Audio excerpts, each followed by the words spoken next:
Hello, I'm Claire Poole and welcome to the Climate of Sport podcast, the show in which you get the inside track on all things sport and sustainability globally. Join me every week where I'll be chatting to a special guest about news, opinion and insights on how sport is moving to a more environmentally friendly future or taking action on climate change. Hi everyone and welcome to this week's episode of the Climate of Sport podcast. I am delighted this week to be joined by Alexandra Rickham, a former Paralympic sailor and soon to be Head of Sustainability at World Sailing. Alexandra, welcome. Thanks, Claire. It's very exciting to be joining you. I'm very excited. I'm an avid listener. Oh, you're a wonder. And it's so wonderful to have you on because you've worn so many different hats in this industry. So a really an amazing perspective that you bring to the conversation, both with your background as an athlete, then also your expertise in sustainability and your various roles around sustainability in sport, in sailing specifically. So for those who perhaps, aren't as aware of your career today, it'd be lovely if you could just give a short roundup of your career, but also how, you came into the sustainable sport space as well. Sure. So it's funny, I was talking to somebody about my climate story this morning. Nice. So I think, I guess my climate story is that I'm British Jamaican. I spent my childhood in Jamaica and then the second half of my life I've lived in the UK. I think in terms of my climate story and kind of why I've ended up in sustainability or kind of doing environmental science and stuff was when I think about it, it was we were hit by a really massive hurricane when I was about 7.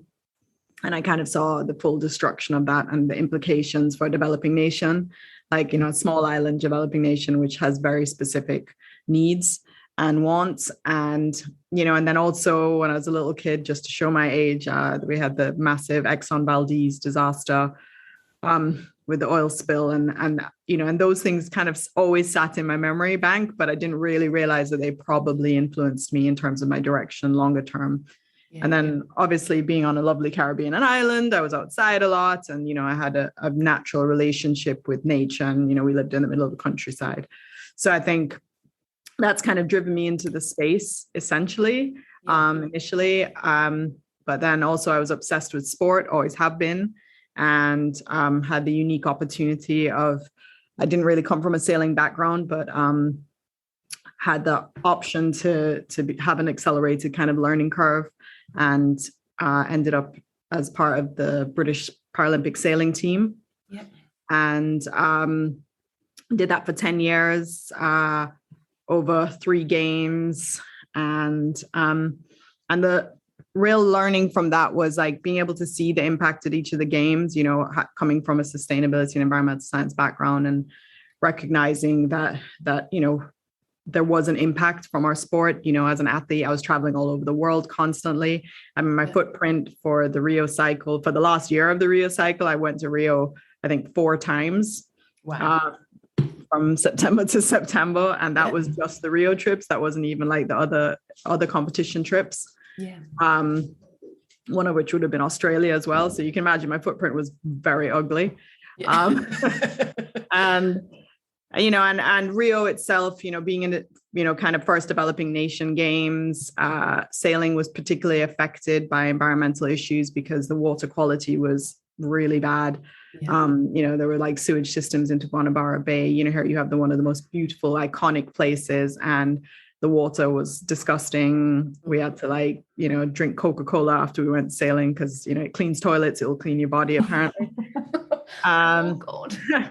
And that was when I really was I knew I was going to be retiring after Rio. And that actually, I wanted to be able to combine my love for sports and my background in sustainability. And so ended up in the space and have been working as a consultant for several years. And then, more recently in the last 3 years, I was seconded kind of to Sail GP and kind of had various roles with them as a sailing league, setting up their sustainability program and then focusing quite heavily last year on diversity and inclusion for them. Yeah, amazing. And soon to be head of World Sailing, head of sustainability. Yeah, super excited about that. Big opportunity. sailing has been very forward thinking when it comes to environment, and world sailing has been very, very strong, I would say, in terms of like that initial strategy piece. Yeah. We're now going into the implementation phase. So I'm really excited about being able to kind of push that agenda forward and really hopefully engage the national governing bodies, as part of that journey, and really see how we can have impact. But I think for me also a really critical area is around the diversity piece, because sailing does not have a great diversity record. It's still very much seen as a white, predominantly male privileged sport. Mm-hmm. And I don't think that that's necessarily reflective of the truth in some countries. Like in the UK, I'd say actually it's, there are so many sailing clubs. People don't actually realize how many there are across the country, and that they're, open to anybody.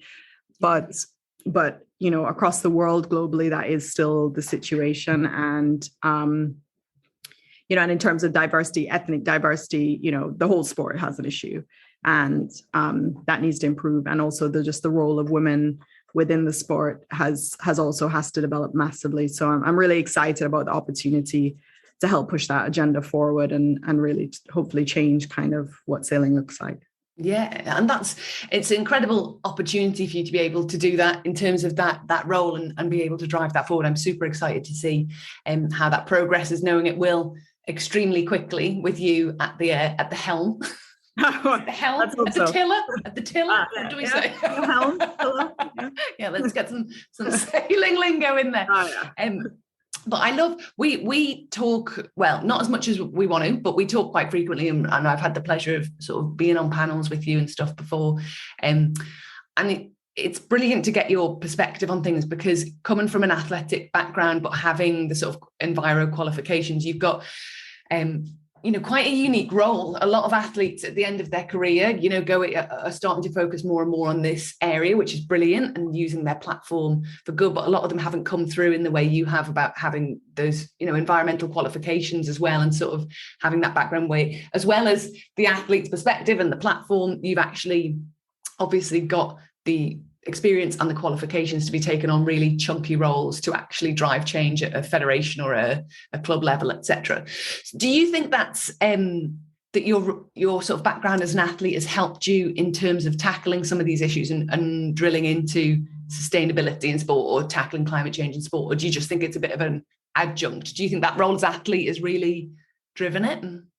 I think it's a bit of both. I think if I was going to be perfectly honest, like I definitely think it has driven it. I think, like I said, Rio had a real imprint on myself and numerous other athletes, just because it was quite a shock to the system. And I think, especially as a sailor, it was a lot, like it was very sad for a lot of us to see the water in the situation that it was in, but it brought home the realities of infrastructure, of the issues that developing nations, who are facing, and that actually we need to stand up. So I think it's been an asset, because I've been able to see it from the other side. I've been able to see what, kind of how important performance is, because for me, like, I think if I was just, a sustainability professional, I'd be like, well, it should be done this way, and that's just how it is. Yeah. But I do look at it from the other side and go, yeah, but if I was on that boat, I'd want it to be going fast. Yeah. And that's my number one priority. The fact is that, do I care about, other things around me? Sometimes no, because I get my blinkers on. Yeah. And so it's kind of that balancing act of how do we engage the athletes and those stakeholders as part of the conversation. And I hope that that's something, I'm hoping that that's kind of one of my strengths that I can bring to roles, is that actually I'm able to have those critical conversations and be able to say, look, I do understand where you're coming from. Clearly I do. But at the same time, we need to figure out what is the middle ground for performance and purpose, and where they meet. Yes. And that's, so hopefully that kind of answers the question. But I think that's, for me, that's the asset that having been an athlete brings to it, because, I understand the critical moments, but I also understand that I need, at the end of the day, as a sustainability professional, I want us to do things with the least negative impact and the most positive impact. Absolutely. And I think that the credibility you can bring to that, having been on that side as well, is obviously invaluable for organizations. Because I think you have touched on a really important point about sort of where performance and planet meet, because we have these conversations a lot, and notably in the past few years where we see sort of football clubs taking short haul flight and it gets a lot of media coverage, etc. Whilst a club can be very, very sustainable operationally and be doing loads on that time, at the minute, we're not seeing loads of examples of it filtering through, if it at all comes close to the performance side. Performance, obviously, on the pitch is the most important thing in this example, and nothing is going to affect that come what may. But as you said, there has to, at some point in the not too distant future, be a conversation around performance is the most important thing, but at what cost and at what detriment? So where do we draw the line? And I think that's a fascinating conversation about, can we have all football clubs, for example, agree that they won't travel on planes unless it's over this amount of time, or they will endeavour to do this? And I know it's a very complex issue, but to your point, being able to, perhaps for you, have those conversations as a former athlete is an incredibly credible place to be, in terms of, I totally acknowledge this, but we also need to tackle this, which I think is brilliant. Yeah. And I think, I know I keep going back to the Rio example, but it's quite an interesting one, because, how would a footballer feel if I dumped an entire, several dump trucks of rubbish onto their pitch and then said, go play football? Right? Because that's in effect. Good luck. Yeah. That's in effect what the Rio race course was like for a lot of sailors, because people lost medals because they had plastic bags on, on their rudders and stuff like that, or they were downgraded and stuff, and people got ill, and the truth of the matter is that because the sport of sailing is so close to that pinch point, and and they're critical things that there's nothing we can do about it, because it's just nature, but when you're in a stadium, sometimes those impacts aren't as apparent. And so we need to work out ways it's great that sailing and that the sports that are in that kind of situation are, that it's at the forefront, water sports, it tends to be at the forefront of our minds because it actually affects us, our performance. But how do we also get that message across to the other sports who don't have that kind of nexus alongside nature? And, so I think there's a huge amount of work for us to do. But the more athletes that we're seeing who are engaging with it are able to help take their clubs and their teams and on that journey and kind of push the boundaries for them. And, I disagree with the flying thing for football, because I just think, you're a sport that can afford it. If it was another sport, they couldn't necessarily afford it. So we all just have to deal with the fact that our performance is going to be slightly impinged on by, longer travel times. And so actually, is it performance, or is it just performance in the environment that you've created? Great question. Because, sure, a 10-minute flight or a 2-hour coach journey. Of course, there's less of an impact on the player if they're just traveling for 10 minutes, but actually 2 hours on and the coaches, the way they are now, they're like traveling hotels and stuff. It's not, as you said, you competing after probably doing a 16-hour trip door to door to Rio, or, and I know it's a different cycle and it's not comparable in every way, but to your point, it's the atmosphere perhaps that's been created rather than the reality of what's necessary. Most Olympic sports can't afford that kind of luxury, we have to drive our, as an example, we had to drive our boats across Europe or, the UK to get to a competition, quite often, and so the fact is that, either you pay somebody else to drive it, or, you're saving money, you're driving it yourself.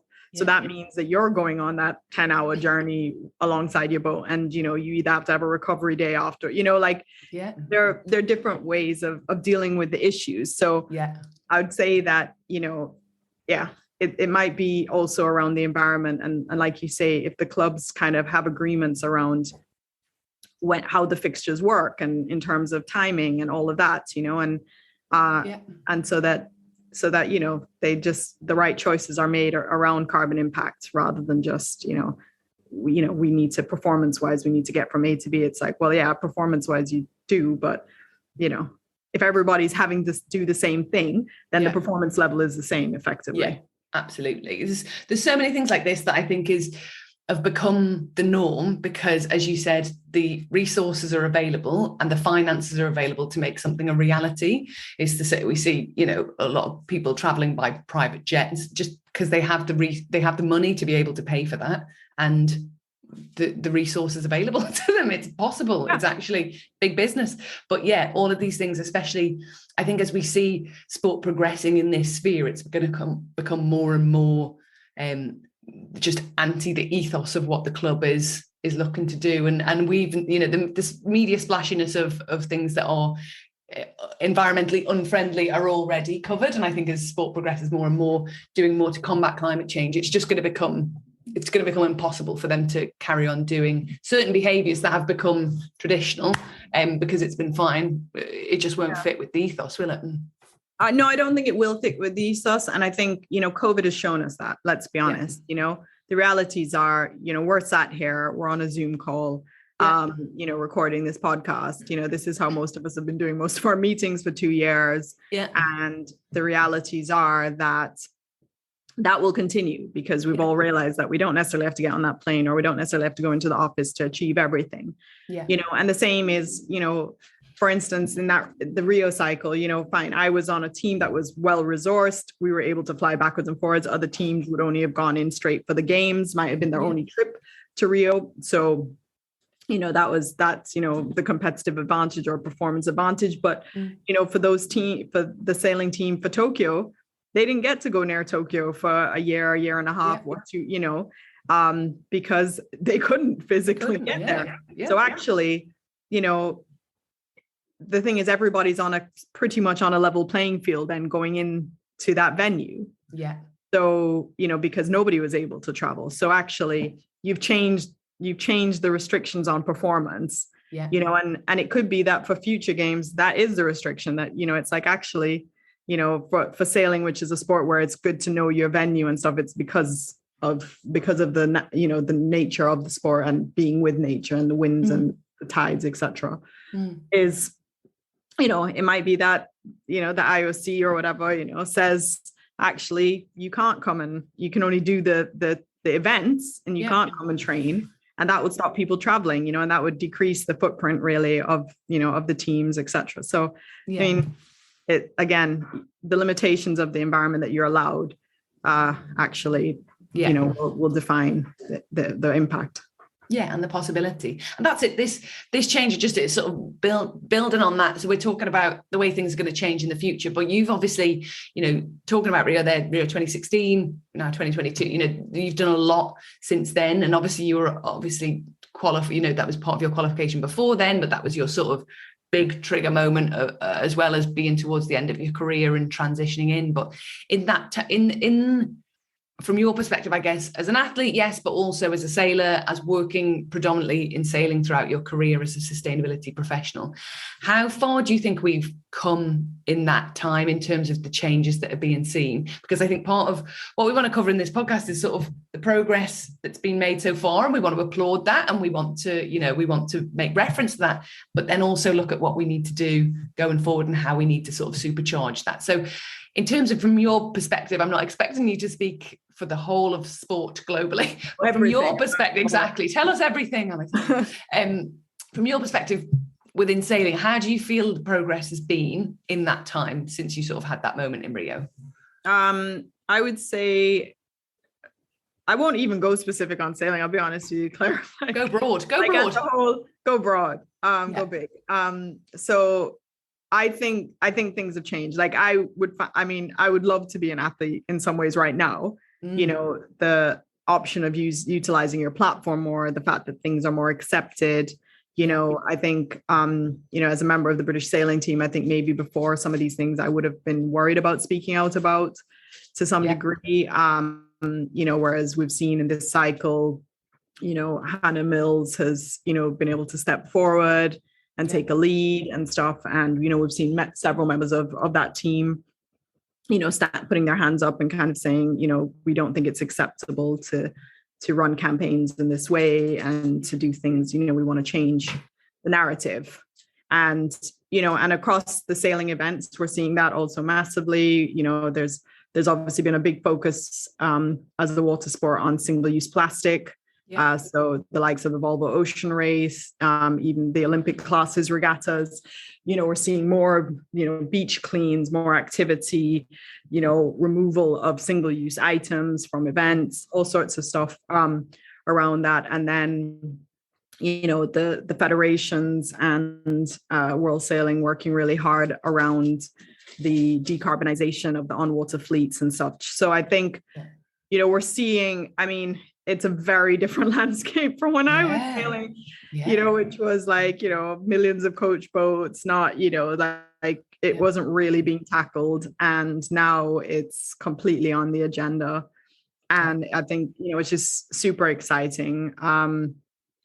No, the landscape has completely changed. I think just the fact that we're seeing athletes as advocates for the environment and for social change is huge. And it's really exciting, actually. It's really exciting to see it unfolding the way it is. And I just, like I said, I'm a bit jealous that I'm not in this wave of it, that a bit too early. No, but I think, but again, it's fascinating because a lot of, as you said, when we talk to current athletes, generally the athletes we talk to who are excited to start doing more are generally towards the end of their career, generally, gross generalization, and they're looking ahead. Because as you said, there is, when you are a professional athlete and you're in the early or highlight stage of your career, you're so focused on performance. We hear a lot that like there just isn't scope for anything else, which is fascinating to me in terms of that, because there's obviously a lot of big athletes, as we talk about the term athlete is so vast in terms of when people think of athletes, they think of like LeBron James and stuff, and most athletes aren't at that level. But certainly that conversation, again, just not to go back to it and repeat the point, but just it's brilliant to hear if you were at this stage now, what you could do, because so many athletes are sort of, in spite of the amount of time they spend maybe on sponsorship activations and different things, sort of say, there just isn't that amount of time. And I guess part of that is the headspace it takes up to get it right. If you're doing things like activations or you're doing something that's a little bit more straightforward, that's seen as part and parcel. But to talk out on bigger issues like this, people want to feel educated. They want to feel as though they're approaching it the right way. And it is a bigger ask of their time, I guess. I think it is, but I think it's also about how comfortable you feel. Like when you're a new athlete, you're kind of, floating around and you don't know how much power you necessarily have. Like Naomi Osaka is a perfect example of an athlete who has spoken out, but, she's also, and she's young and she's at, effectively at the beginning of her career in many ways. But the reality is she's coming from a very powerful place because she's, one of the, most sponsored, has highest sponsorship athletes. She's definitely, I think at the top of the board of women at this point in time. So, and so her speaking out is, yes, she puts herself in danger, but she also, let's just say her retirement fund's probably okay. And empowers so many other people to do the same. Whereas like for a lot of athletes, especially, they're not coming from that position of privilege. Like, they have, they're quite often working on the bare minimum of funding. And so you don't necessarily want to put yourself in danger in terms of sponsorship and, in case your federation or your national governing body or whatever isn't on board as much as you'd hope, then you don't want to put yourself in that situation where you're not selected, as we've seen through historically. I think that a lot of those federations have moved on, and then the NGVs, recognize that their athletes need to be more, they need to be people. They don't need to they're not just this physical entity and so hopefully that's changed. But, I think the knowledge and the education piece is something, but I think authenticity and transparency is actually the name of the game at the moment. I think just being true to who you are and to what you believe, and around climate, being very transparent about what your impacts are. Do you travel? Yes, you do travel for your sport. Yes. But actually, are you using your platform to try and create change?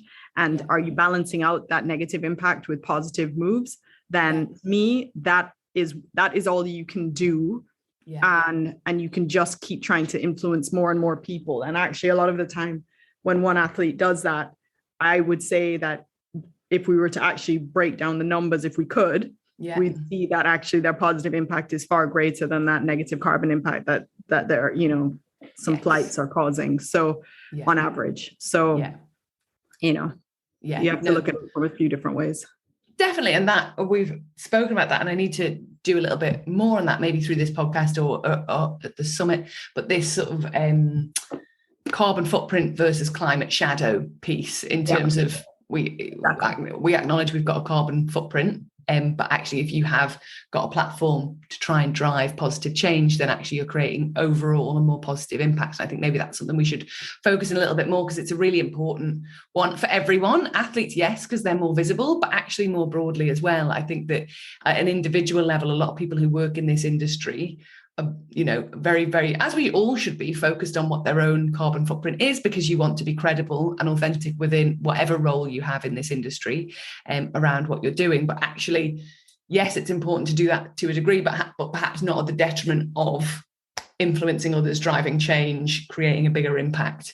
And that it's a sensitive topic for a lot of people, but one actually maybe we need to delve into a little bit more deeply. Yeah, I think so. I think, we look at things in such straight lines quite often, and it's never as simple as that. Sustainability is cross-cutting. That's what makes it different.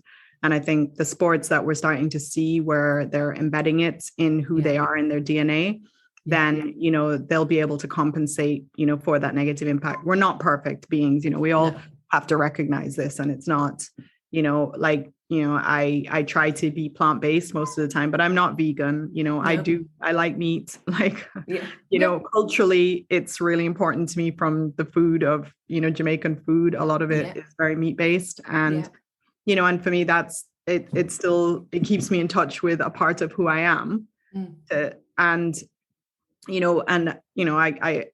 sometimes I feel really apologetic about that, but then I also make choices around not eating a lot of it, not, choosing really, good quality, that I know where it's come from, and, that it's, and so I think, it's about us being very honest about who we are and trying to then make, appropriate choices to try and do better where we can. Yeah, absolutely. And I think none of us can be completely pure.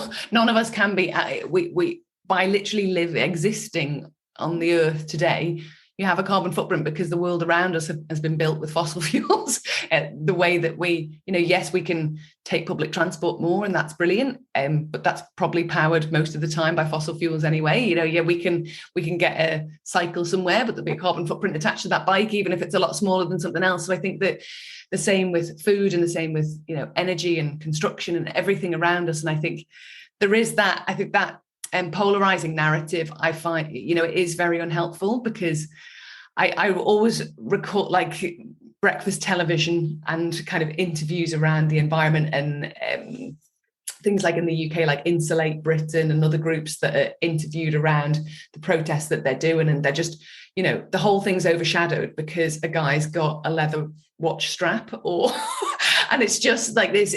Unfortunately, in some parts of the media, it's more interesting to focus on the things people are doing wrong than the things they're doing right. Yeah. And I don't know how we get out. I don't know how we break the cycle of that, apart from, as you said, being as honest and humble as possible about none of us are perfect. None of us we literally couldn't be doing this if we had no carbon footprint, because we'd be off the grid.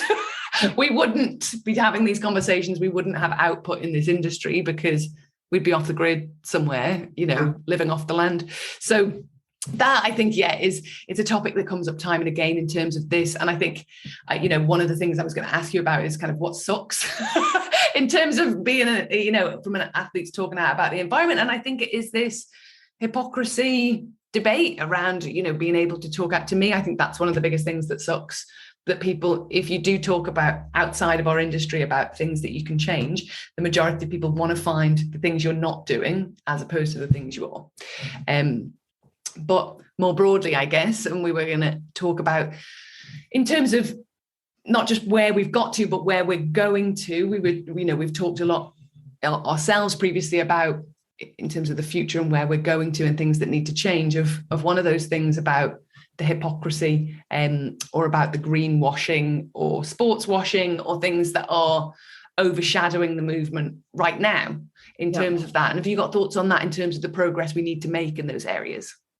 Yeah, I do. Apologies, you might hear a small dachshund whimpering in the background. Digby's around. Yeah, he's decided he's going to get involved as usual. Excellent. Large amounts of FOMO. But yeah, I think we all know the elephant in the room is around sponsorship and the decisions linked to that. Where is the money coming from that is actually backing sport? But then we have that problem across multiple industries, banking, around, pensions, all financial kind of situations. Is, where does the money come from? And I guess, and it's a really difficult one because I definitely don't know the answer. Like, I struggle with it day on day. I remember a coach asked me, about a company that he knew I wasn't a big fan of. When, and he said, well, what if they offered you $1 million to fund your sailing campaign? Would you take it? And I said, no, and he was like shocked that I said it, but I said no, because clearly I felt really powerful. But if the check were on the table, would I say no? I'd like to think I wouldn't, but I guess it would just depend on where I was at that point in time. And I think, but also I think if I knew I could use that money to deliver positive impact in another way, then actually I might have to consider it, or if that company was on a journey and I would be a part of that journey and they were going to, be greening more, then actually I might have to take the time to really consider it as an option. So I think, and that's the issue that sporting properties are having at the moment. This week, it's a tough week across the world, and we're seeing, unfortunately, UEFA and the discussion around Gazprom and Russia and everything. So now we're seeing the political and the financial meets the sport. And it's a hard situation for any sporting organization to be involved in these conversations that, at the end of the day, they just want to put on a good football match. But again, the money has to come from somewhere, and how do you make those decisions? And it's hard. It's hard, and then also at the other level, it's hard because like we've said, like pretty much all industries have been based on fossil fuels at some point in time. So actually, what is clean? What is, what is, so I think it's a really difficult question, and that we are constantly contending within sport. But I guess additionally is that if you've put yourself forward as a purpose-led business or offering, then you probably have to ask the question even more so. And it's sponsorship it's coming up so much more, and there's so much we have to do in this area in terms of what that looks like as we go forward. And I even think as you're talking, even on a minute level, I'm starting to organise our summit this year, our annual summit. And, we fund the summit happening and most of our other work around sport positive leagues, etc., by corporate sponsorship, by partners who put money in because they support the movement and support what we're doing. And that pays for the work to happen, which I think is important work. And hopefully we are, providing content and connections and helping drive the progress around the industry through our work. But growth has been hampered and probably will continue to be hampered in terms of what we can do, because generally the organisations that want to partner with us on the summit are organisations that on some level I'm not happy taking money from. And it's not that they haven't got incredible campaigns. It's not that they aren't doing incredible work. It's that at a core, perhaps they are creating a lot of plastic waste themselves, or maybe they have historically not been as good as they should have been on the environment. And it's a very different, it's financial and it's ethical and it's, the line. And I think, it's personal. And this is it. It's like it's the same, we can see in sport as well, for people who care a lot about the environment. And if organizations are saying they care about the environment, and then they take money from organizations that ostensibly don't care about the environment at their core, maybe they're doing good work in some areas, but the core of their business is not particularly environmentally friendly or not sustainable. I don't disagree with organizations being called out because of that. But again, we had this conversation. We ended up in this sort of conversation with Lou on Lou Blaustein on a podcast a few weeks ago, and Lou was very strong and like, yeah, but there's other money to be had. And I don't disagree with that at all. I do not disagree with that there's other money out there. But generally, organizations that have got a great brand, that are really sustainable, that are doing everything right, maybe, they're very ethical, they're very sustainable, they've got a very neutral brand. Generally, they're not the large organizations that are putting forward a lot of money into marketing and communications and PR. So there is always this boundary between, there is money out there, but it's a lot more difficult to get at. Yeah. And again, I think even talking about this, I feel like I'm sort of opening us up to like, yeah, but you have to work hard and you have to find it, etc. And we do.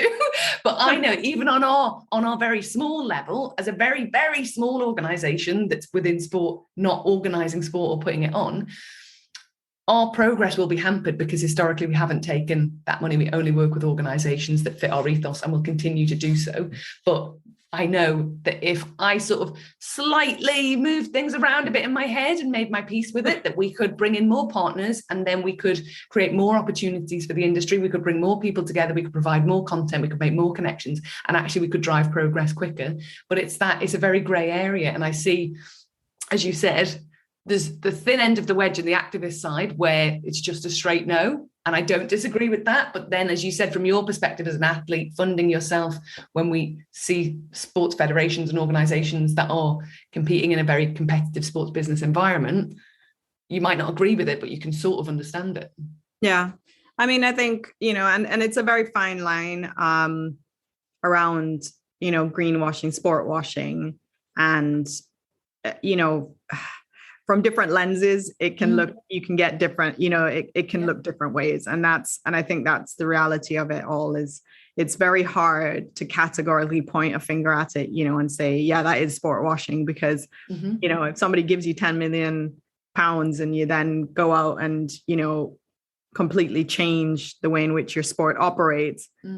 Is it sport washing, or have you just taken dirty money and made it clean to do, or to have positive impact? So, and I hate saying things like that, but like, that's the reality of the situation. As you said, those big, massive companies quite often aren't the cleanest, and but they have the biggest budgets, they have the biggest ability to help you with R&D if you want to move the needle. And, and we just have to recognize that, and I guess take it on a case by case basis, which is really difficult. I'm sure it's a decision that I'm probably going to have to make in the now joining a federation and stuff. But and it's definitely one that I would find very difficult. And it would definitely keep me up at night. And it has kept me up at night before for other things we've had to do. Absolutely. And so I think this is it's fascinating, even doing these podcasts. I think this is like the 6th podcast that we've done, that we're delighted to have you on, and it's come up pretty much every time, and we haven't really intended it. It's not been like beforehand, let's definitely get into this. But naturally, I think, one of the things we want to talk about is what we need to tackle in the next 5-10 years around this. And it's almost, before we've even asked the question, it's very clear what we need to see. Yes, we need to see more sustainability strategies. We need to see more sports organizations taking action, but also we probably need to see a shift on the conversation around this as well. We need to see a shift in the conversation around how it's financed, where it comes from, what that looks like, and actually transparency around that, not just about where money's taken, but what it's used for, and the purpose behind it, etc. Yeah, I think very much the due diligence side and the governance side of sport is going to end up having to shift in that direction across the board. Especially as we are starting to see things kind of getting closer to wind, for lack of a better, as the UEFA situation has shown, is actually this was probably quite unforeseen in terms of how a situation like this could play out. And So it's very interesting. But I think that means it's opened the door now for other sports for us to really start to think about that a lot more heavily, and kind of the implications. Yeah, absolutely. I think we'll have a lot more conversations about that. So just before we finish up, I always want to ask everyone I chat to on the podcast sort of what they either wish they'd known when they started, or sort of something that they think people should be thinking about now in terms of their own journeys towards a more environmentally friendly future for them in their sport or their sports organisation. So have you got a bit of advice for anyone who's on this journey that you feel as though you've really, come back to time and again yourself as you've gone through this journey? Yeah, I think there are two main things that I've probably learned. One is just ask a hell of a lot of questions, like, supply chain. We didn't really touch on the sort of the fan impact and the supply chain impact, which is really the biggest impact for most of the major events. But I think asking questions of your supply chain and also demands of them more so is super important. I think, making them a part of that journey is really key to us making changes, and it will make changes across other industries because we're forcing the point. And then I guess the other thing is around the engagement piece. And I think one thing that I've really learned is what I try to do is that I'm not an expert on everything, right? So sustainability, yes, it's cross-cutting, but I can't tell you the ins and outs of broadcast. I can't tell you, there are other people who work in those fields who know what they're doing. Yeah. And I think the best thing is to help people find their own answers, and that's what I've tried to do, is like, I've tried to encourage them and point them in the right direction. But at the end of the day, I try to go to a broadcast person and say to them, how would you solve this problem? Yeah. Because actually quite often they do know the answers, and it's just that I have to fill in some of the blanks along that route.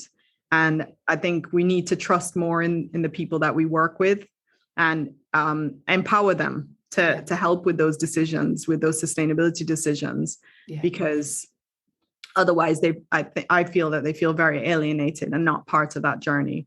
Yeah. So that, I guess that those are the two things that I've learned, and that I think people really need to actively, we all need to work harder at, empowering other individuals in our organizations to solve these problems. Definitely. Great advice for people. And it's been the same as previous guests. I could talk for another hour to you. And we can always talk for ages, Claire. Exactly. So we could go on and on, but I think you've touched on so many important points there. And I think around athletes, around the change of sustainability and the journey there, around diversity in sailing, which I know we're going to see with you in charge of World Sailing, are going to see a huge change on that, I'm sure, over the coming X number of years.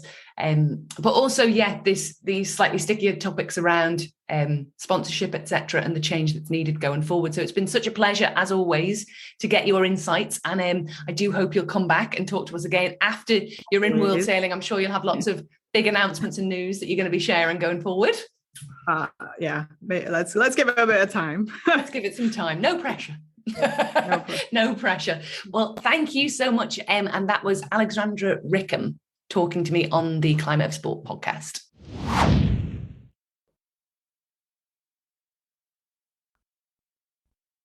Thanks for listening to the Climate of Sport podcast. Please like and subscribe, and get in touch if you want to share information about the work that you're doing, if you want to appear as a guest, or you want to recommend guests, or you just have ideas of conversations you'd like us to have. You can get in touch by emailing info@sportpositivesummit.com.